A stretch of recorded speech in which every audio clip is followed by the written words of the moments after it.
Retro Hangovers, supported via Patreon by listeners like you. We'd especially like to thank patrons Lyle McCarnes, Ashton Ruby, Randall Quiggle, Tony G, Studstill Smash the Milkman, Raging Demon, Katie Quigg, JC, Megan Caruso, Mast Keaton, Andrew LaGuarri, Ozzy Garcia, The Retro Vixen, Adam from The Good, the Bad, the Backlog, Lunchbox, aka The Disgruntled Gamer, Diskai Mara, Jenny E, Rick Firestone, Parallax Puddles, Soha, Dave Jackson, Matt, aka Stormageddon, Retro Overdrive, Van Fernal, Keith Gasper, Eric Guess, Nomad from the Retro Wildlands podcast, Ash Event, Alan Bingham, Storm Beagle, Ryan Player 1, Mike the Ref from Backbreaker Gaming, B. Ross from Super Garbage Day, Darth Emick, Low5 Alex, and Alt. Your continued engagement and generous donations are deeply appreciated.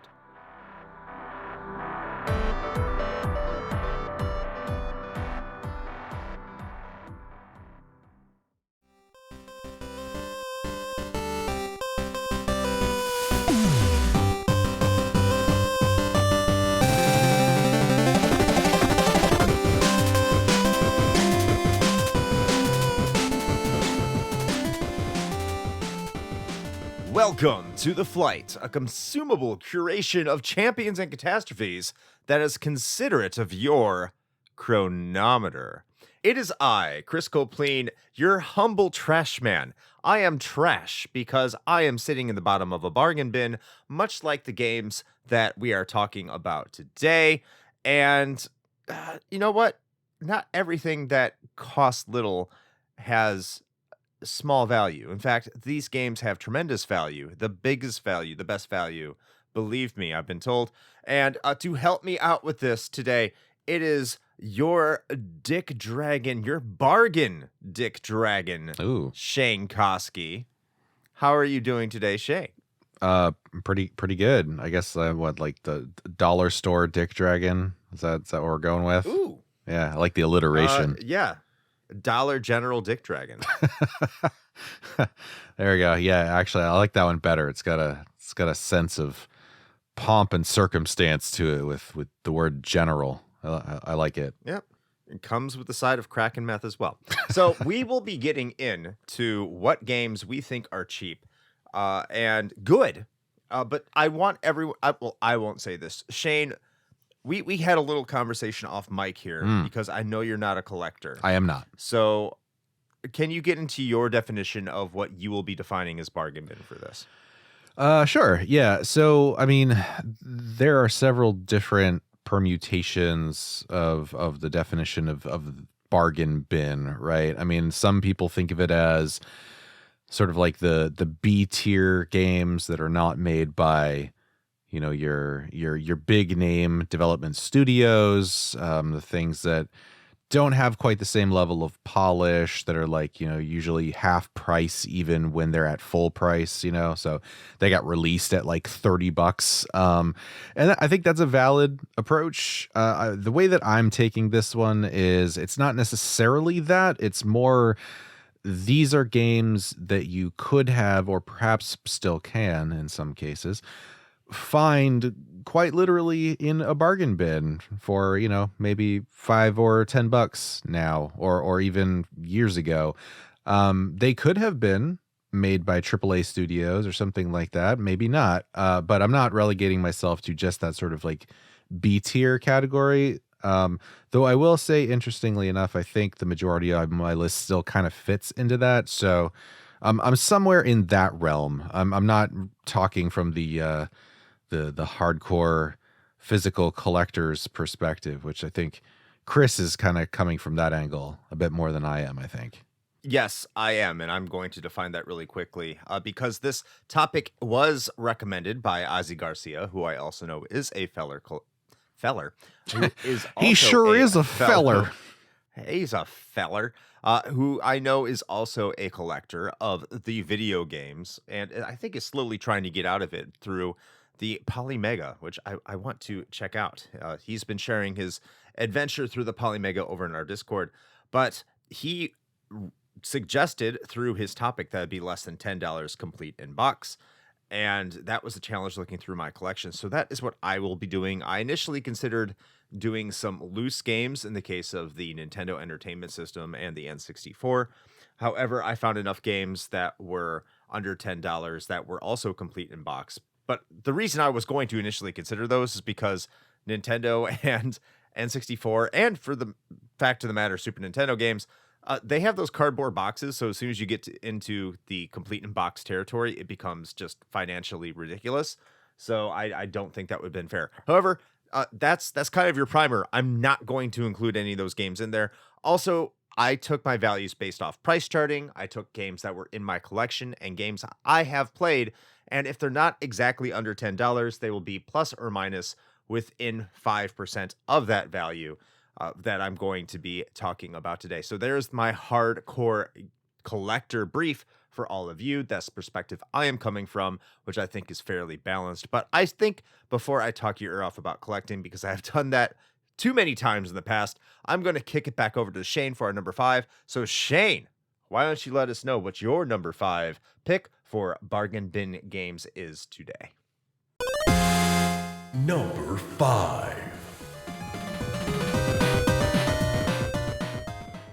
All right, I'm going to start off my list with a sort of semi-specific entry, but it's part of a larger series that one could argue went into bargain bin status as a whole once the popularity sort of wore off. That series being Guitar Hero, but mine specifically is Guitar Hero Metallica.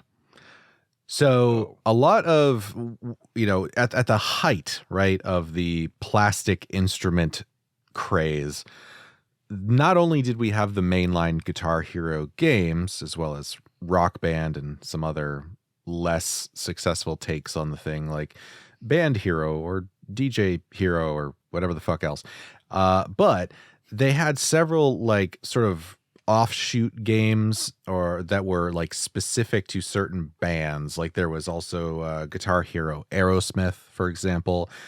But I went with Metallica because obviously I'm a metal kind of guy. Obviously. And truth be told, it's actually really, like, if you're a rock or metal fan, you don't even necessarily need to be a huge Metallica fan specifically, but it's a solid game for, a pretty decent price. I don't know about now. I'm sure everything's through the roof now, but at least at the time, it was definitely like a bargain bin title. And I think it got there kind of quickly because it was sort of like one of those, like offshoot titles from the main line. And to be fair, I guess it's a somewhat smaller, like, target audience, even though Metallica is like the biggest hard rock band on the fucking planet. But with all that being said, I think it's a good way to start off my list. I remember specifically a certain patron of ours and myself used to rock out to this quite a bit back in our crazy college days. So yeah, I want to start off with some Guitar Hero Metallica, starting off strong. Good number 5 pick, Shane, and praise the Penguin for that friend of yours. Indeed. Going into my number 5, I'm going to start out with a game, and this is the only game I think on my list that isn't a game I particularly care for, but I think this is a good game to recommend just because of all the accolades it has. A lot of people like it, and I am occasionally willing to admit that I may not have the best taste. I mean, that's a lie. I never admit that. But in this case, I'm going to say that I might not have the best taste because people love this game, and some people call it the best game of all time. I honestly think it's because they didn't play any games with plots outside of what mainstream video games were. But hey, that's up to you. That's your taste in gaming. That's fine. And my pick for my number 5 is The Last of Us Remastered for the PlayStation 4. Also, The Last of Us, if you have it for the PlayStation 3, is also under $10. You can get this game extremely cheap. And if you get the remastered for your PS4, you can play it on the PS5 as well without having to play that pesky remake that costs way more than $10 right now. It'll be $10 eventually because that's what the series does, because it's a mainstream video game. But a lot of people like The Last of Us Remastered. I think the gameplay is clunky. I think the story is highly overrated. I do not think it's a bad game. I don't think it's like super up there in hype. I know I'm not doing a very good job of selling it right now, but I think if you go to any single fan review site and you see the passion that fans have for this game, it's definitely a top-notch game that people love, and you can get it for less than $10. So, go out there and see if it's for you. I know it's not for me, but a lot of people do. And hey, it might click. And it's hard not to recommend a game that popular, that big, that beloved for less than a tenner. So my number 5 is Last of Us Remastered. Number 4. Okay. Well, we're going to roll right into our number 4. So I feel like this might be kind of surprising just from sort of the source material. You'd think it'd be bigger, but I kind of feel like this was sort of a niche title anyway. And also, to be fair, it was kind of hampered a bit by some lack of polish. But my number 4 is Epic Mickey. And Oh, nice. yeah, and so my wife and I really enjoyed this game. Well, actually, both of them. Power of Two, we played that one together as well. And I think it's a shame that I feel like these didn't quite get the love that maybe they deserve. They are a little rough around the edges. I'm not going to lie about that. And we certainly ran into our share of jank playing through both of these games. But I think the heart that it has in it is worth, kind of soldiering through some of those problems. And given that you can pick it up for next to nothing, most likely. Full spoiler alert, by the way, I did not go and check any current prices for any of this shit. So for all I know, you could listen to this and be like, no, Epic Mickey's like $300 now. I highly doubt that. But at least at the time, it was definitely a pretty heavily discounted game because it just didn't perform quite as well as perhaps some might have thought it would, given that it's a Disney title and it does in fact star their biggest guy, the mouse himself. But yeah, so I think it's definitely worth it. And I want to say, and I don't know if this is still a thing, I thought I heard some tell of perhaps a remaster of this coming. Is that right? Have you heard That's anything? absolutely true. Okay. Yes, that is true. 100% true. Awesome. Yeah, I'm kind of looking forward to that. I think it might be worth jumping back into it because I'm hoping that all of the sort of, janky issues are fixed with the remake. And if it is, then I think a lot more people are going to realize what a, fun experience the game actually is once you're free from some of those detractors as far as like the controls and some of those things are concerned. So here's to looking forward to the remaster. Hopefully that'll get it to a whole new audience. My son has actually been watching a ton of Epic Mickey YouTube videos because he is hyped for that remaster. And he said like, oh, I still need to beat the original. I'm like, well, if you're hyped for this one, I don't understand why. It looks to be the same game. But yeah, I mean, I think that's a really good pick. That was a game that was really hyped and really loved when it came out. So yeah, Epic Mickey, number 4 for you is solid pick. My number 4, my next 2 picks are kind of cheating in a way, but I'm going to roll with it. My number 4 is a compilation disc, and it is Sonic's Ultimate Genesis Collection, which is under $10, complete in box for both the Xbox 360 and the PlayStation 3. You can get this game with a ton of Sega Genesis content, and it also includes some arcade games, or ROMs. I mean, it's on a disc. They're emulated, right? So I think that includes like arcade copies of Altered Beast, Fantasy Zone. You also get copies of Master System games that are hard to get, like Golden Axe Warrior and Phantasy Star. I think that's the only compilation that Phantasy Star is available on until they came out with the Sega Ages version on the Nintendo Switch, which has all the improvements. But you're going to be playing an original ROM here, and that's actually quite awesome if you just want to play games as close to the original format as you can without having a Master System that's officially licensed. I know a lot of asterisks there, but this collection is actually pretty fully fleshed out. has some games that some of the other Genesis collections that were released later on the PS4, Switch, and Xbox One later don't have. Of course, they have games that this one doesn't have, but this game's solid. It's under $10, and if you have a 360 or a PS3, and a lot of you do, I'm not sure if it's backwards compatible. I'm not going to say it is, but I do know that this version, at least I think it was available on Steam, but it's a really good collection, and if you have the means to play it, it's cheap. It's a ton of games for your Genesis. It's not a mini, so it's not going to cost you $100. So yeah, go check it out. If you love the Sega Genesis and you don't have a Sega Genesis and you think emulation is scary or you have input lag on your computer, this is a really viable option that you can pick up for extremely, extremely little cheddar. And get some good Master System games on top of it too. Have you played Golden Axe Warrior? You should play Golden Axe Warrior because it's a Zelda clone that does Zelda right. Go check it out. I think it's fantastic. My number 4 is Sonic's Ultimate Genesis Collection for the Xbox 360 and PS3. Number 3. Okay, going right into the midst of the list, just right down the middle. We are going into my my comfy zone, my familiar space, and that is the venerable action RPGs. And truth be told, there's actually a few that could have gone here. Like, I'm pretty sure I could have thrown what was it, Divine Divinity specifically on here, but I didn't. But instead, I went with one that I have a lot of actually really fond memories of, and it's the original Dungeon Siege. Oh.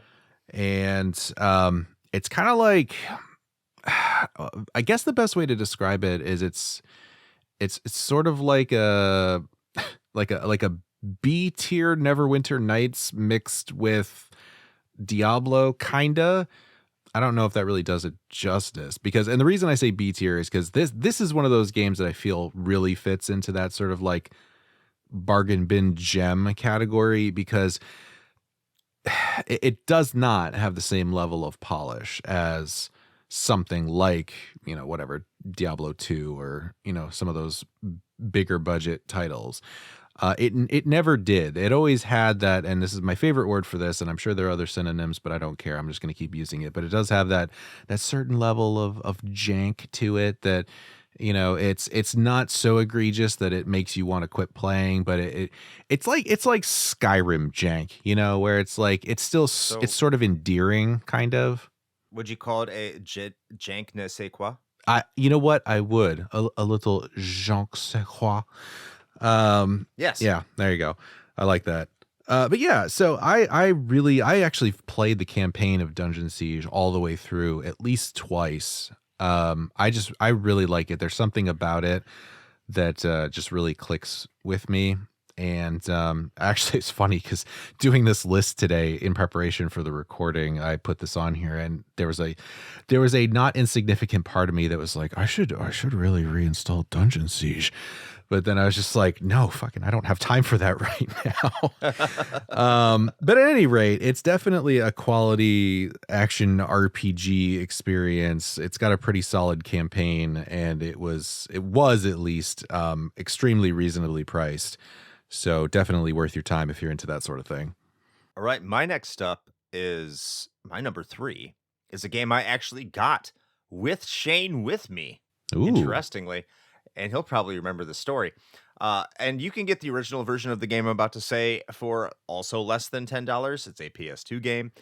You can also get a sequel for less than $10. And it is the Final Fantasy X and X-2 HD collection. Shane, do you remember when I got this game? You're putting me on the spot for this now. And honestly, I actually don't remember. So Shane was with me. We were probably slightly inebriated as we went to a Denny's. That might be why. After this. Yes.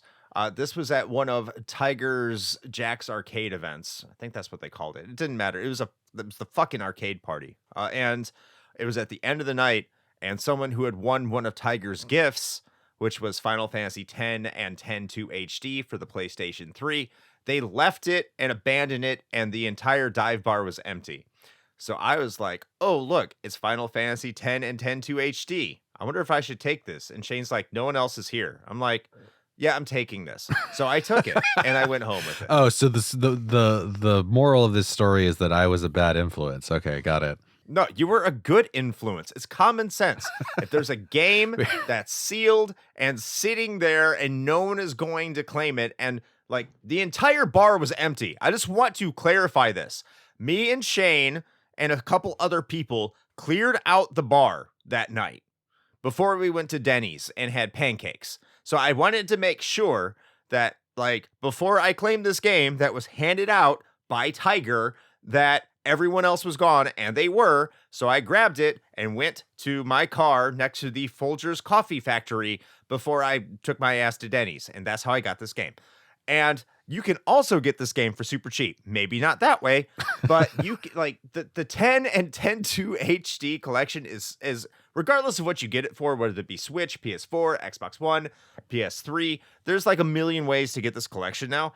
It is ridiculously cheap, and this is, in my opinion, objectively the best Final Fantasy game.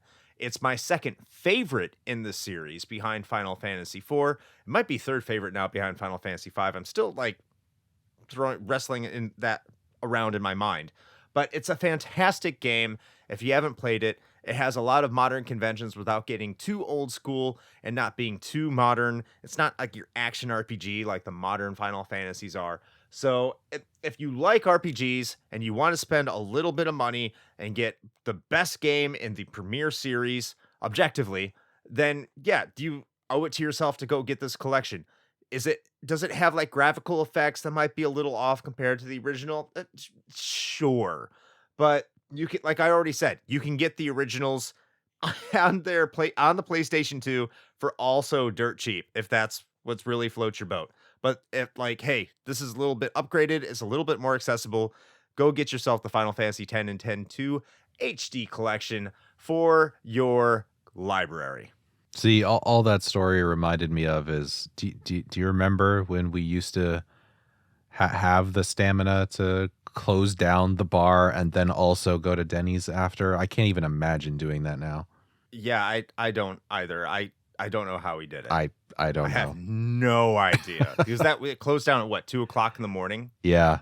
My wife was so mad at me. I don't think we got back until like 5:00 that night. Yeah, that sounds about right. Yeah. Oh man. Anyway, moving on. Number 2. All right, getting to my number 2 before I start to feel sad. Let's see. We're going to go with, technically I think this entire series of games, it's not really a series. I don't know, what the fuck do you call it? I don't know. I'm going to say series. It's not accurate, but whatever. Could probably qualify for this, but I'm picking this one specifically just because of the pure value proposition of it. And that is the Lego Star Wars Complete Saga. You basically get all of the Star Wars Saga Lego games, so the prequels and 4, 5, 6, all in one package, and it was all done to like sort of bring them all together. So you have like the cantina as sort of like your hub area, and then you can go off into the different episodes and play through each one of them, and it's a massive game because of that, and it could be got for basically a song, especially given how much value you're getting out of this thing. And the reason I say that they could all fit that is because eventually pretty much all of these Lego games, as good as they are, because I still stand by the fact that I think Lego nailed a really solid formula with these games, and I genuinely enjoyed pretty much every one of the ones that I played, and I played quite a few of them. But as far as like bang for your buck, like it's kind of hard to beat this. Now, I know they did some other collections. I think they packaged all the Harry Potter Lego games together at one point too, and probably some other ones. But as far as I'm concerned, this one is one of my favorites out of all of those. And because there's so much included on basically one disc, it's kind of a no-brainer. I mean, if you hate the Lego game formula, then obviously you're not going to like it. But if you dig that sort of thing, like there are very few other games where you get this much quality content for so few dollars. No, that makes sense. That 100% makes sense. That's a great choice. The Lego games have tremendous value. Like you said, even if you don't like it, but this is a great game. If you have children, like, go get that. Yeah. And they become extremely cheap relatively quickly too. So if you missed out on getting it a few years ago and there's physical copies available, I'm almost sure, watch it be like a $500 game. I highly doubt it, but I'm almost sure that game is easily affordable regardless. So my number 2 is a Wii U game. Shocker. And I'm happy to talk about the Wii U. No, there's a ton of Wii U games I wanted to include, but some of them were like, you know what? I haven't played enough of it to give my solid seal of approval on it. But this game I played a ton of, and for a while I thought was the premier kart racer that was available on the market. Is it Garfield Kart? Oh, absolutely, you know it. But no, but it's a damn good kart racer, and I really wish more people would play it because it is that fucking good. And that is Sonic and All-Stars Racing Transformed. And this is also available on your PS3 and Xbox 360. This is a tremendous kart racing game that for a while, as I already said, I thought this game for a little bit had more personality, more character, better track design than Mario Kart 8. I've kind of come around to that. I think Mario Kart 8 is the best kart racer ever made, but this one is right behind it. This is a severely underrated kart racing game if you love kart racers. I don't know why people don't talk about it as much as they do. Because like no one will reference this. They'll always talk about, Crash Team Racing or Diddy Kong Racing or Mario Kart 64. This game smokes all of them. Like, hands down smokes them in terms of fun. Now, it could be my Sega bias and nostalgia, like all those, pleasure emitters just going off in my brain and just saying, yeah, playing as Alex Kidd is pretty fucking cool, isn't it? I'm like, yeah. But that could be it. But you know what? I think it's just a solid quality game that offers up enough variance of gameplay within single tracks. It has a good selection of characters that are modifiable to a certain extent. It has unlockable characters. And I will say, like, the way you unlock characters and the challenges you have to do, that can be kind of bullshit. Because some of those challenges become ridiculous in their difficulty. They're not exactly balanced. But for the most part, this is a game that is going to blow you away if you're a fan of kart racers. And you can get this game for any of those consoles, to include the Wii U, for less than $10. What are you waiting for? If you have access to play this, you should. Just play it. It's a tremendous racing game, and I highly recommend it, obviously. Yeah, no, that's a solid pick. I like that one. Number 1. All right. Well, going right into our number ones, I'm going with what I think is a deep cut. I don't usually hear almost anybody talk about this, and it's kind of a shame. Although there is an HD remake currently in the works and is slated for a release in late 2024, which I'm actually kind of hyped for. And that is Gothic, the CRPG. Man, I'm gonna be honest, I don't know how I found this game. Truth be told, it might have been in a bargain bin to begin with. But damn, is it good. Like, this is the definition of jank, by the way. The control scheme is funky as all hell, and it definitely takes some getting used to, but it is a third-person character RPG that was originally PC specific, or at least computer platform specific. And as far as I'm aware, I don't believe it even got onto consoles, weirdly, until the Nintendo Switch. There was a Gothic Classic version that got released for the Switch, of all things. So this game literally exists as an archaic PC game and then also a random version on the Switch, which is super odd. But it is, man, It's like I feel like this game got overshadowed by things like the Elder Scrolls series, and truth be told, that's probably justified in that. Generally, I think the level of quality is going to be better in something like Morrowind or what have you. For context, by the way, Gothic was released in 2001. So, but I remember just getting totally immersed in this game. It is ambitious as all hell, and for the most part pulls it off pretty well. But the general like high level story is it's this fantasy world where the human kingdoms are fighting a hopelessly lost battle against the orc hordes, and there are these like prison colonies essentially that the humans are maintaining, and they find out that the only way to like have any hope against the orcs is to mine this like special ore that they find that has magical properties. And so they put all the prisoners to work in these mines, and you start out, your player character is a convict who gets sent to this mine. They never are clear on exactly what you are convicted for, but there's this magical like barrier that was constructed by the school of mages in this world to like sort of keep the prisoners inside of this mine area. And basically the whole game goes from there, and you start to see like these different factions develop within the mine sort of colony, and things expand out past there where you eventually, are fighting this demon and all this stuff, but it gets pretty crazy.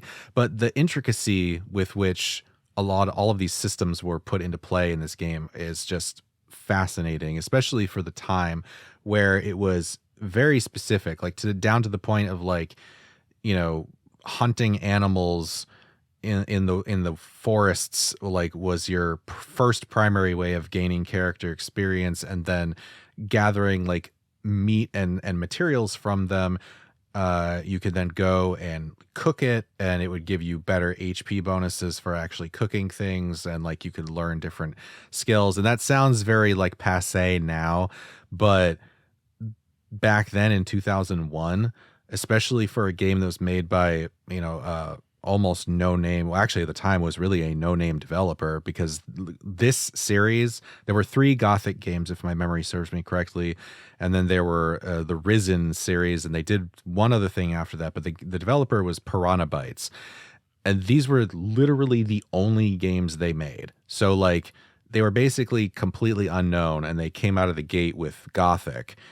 And to come out with that in the very beginning of, the 2000s with this level of detail was crazy. And so because of that, I got super absorbed into this game and remember playing through the entirety of the campaign, and like the character choices that you make affect the story, which factions you join completely change how things play out, like even to the point of choosing and modifying your class as your character depends on which NPCs you sort of ally with, and it is super deep. And if you can get past the jank, and at this point I'm pretty sure that there are some like community mods that help with a lot of that, man, it is a good character RPG. And so I have a lot of hope for the remake that's coming out, because they've talked about not only expanding the game world by a little bit, they said somewhere in the neighborhood of like 10 to 30%, but also giving it a good overhaul as far as modern control and UI design and those sorts of things. And so again, similar to something like other things on my list, like Epic Mickey, for example, which also suffered from some control issues and some bugginess. If they can kind of like iron all that stuff out and give it a nice modern, coat of paint, and with a lot of more modern design sensibilities, man, I am really hoping that Gothic gets a whole new audience of people, because it didn't get what it deserved back then. And I really think it does. It does deserve to have that attention. So look out for Gothic on a Steam wish list near you. That's right. All right, my number 1 is probably my favorite puzzle game of all time. I'm not saying it's the best. I will not besmirch the good name of Tetris. I think Tetris is far more accessible than this game. Well, not far more accessible. It is more accessible and pick up and play. manner. However, I think this game is overall a better puzzle experience. It is extremely cheap. It is on a console that isn't current now, but I think it's gotten an HD. No, I know it's gotten an HD remake. I don't know how much that costs, and I know the physical version was released by limited run. So yeah, good luck with that. So the physical release of this game, complete in box, is less than $10, and my recommendation for my number one pick that you need to play in the bargain bin is Lumens for the PlayStation Portable. This game is utterly fantastic. It combines puzzle solving elements with music. And how it works is what you do is you have to build squares.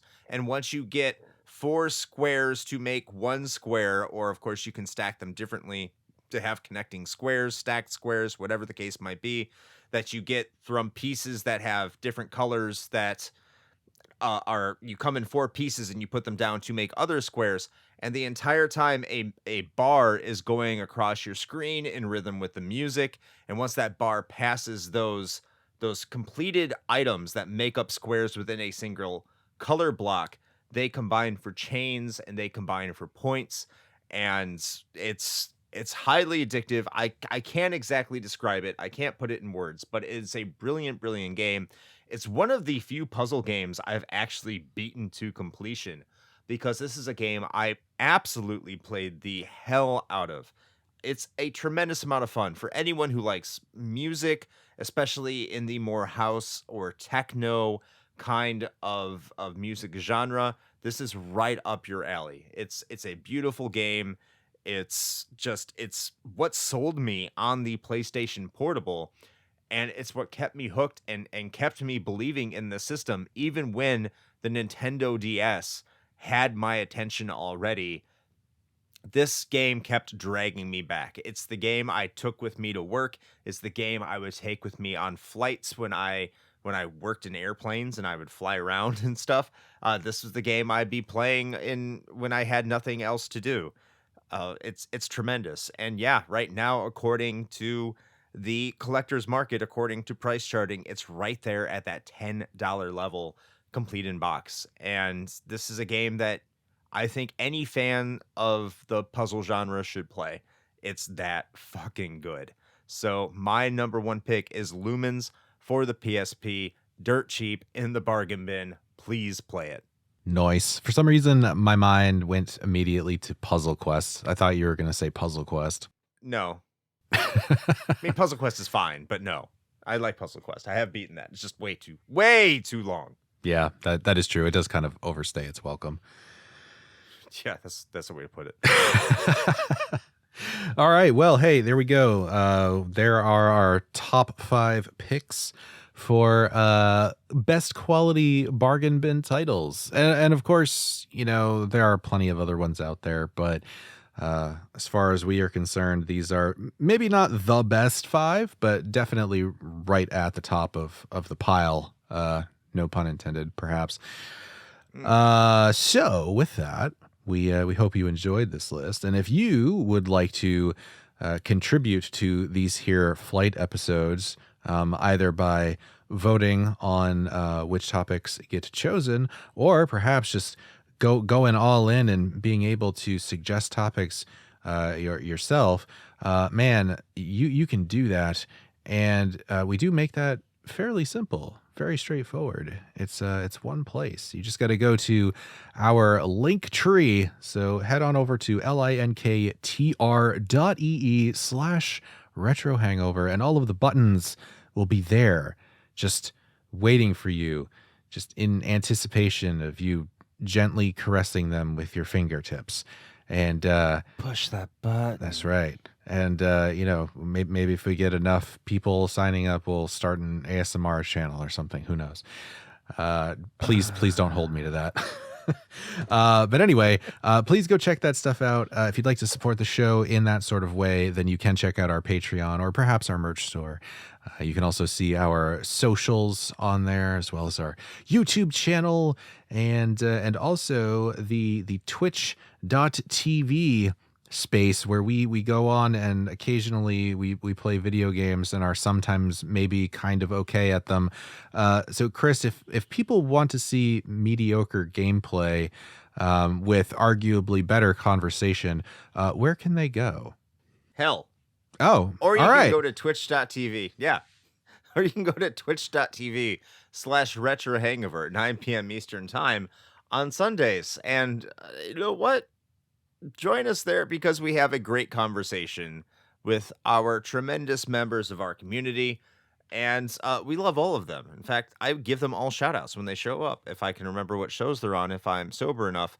Which, you know what? You never know what Chris you're going to get on a Sunday night. That's also part of the experience. But hey, just head on over there. Find out for yourself. It's over at twitch.tv/retro hangover at 9 p.m. Eastern time on Sundays. And I hope to see you there. As do I. And with all of that being said, until next time. Play with your it's limp, but at least it was cheap and budgetly titled joysticks.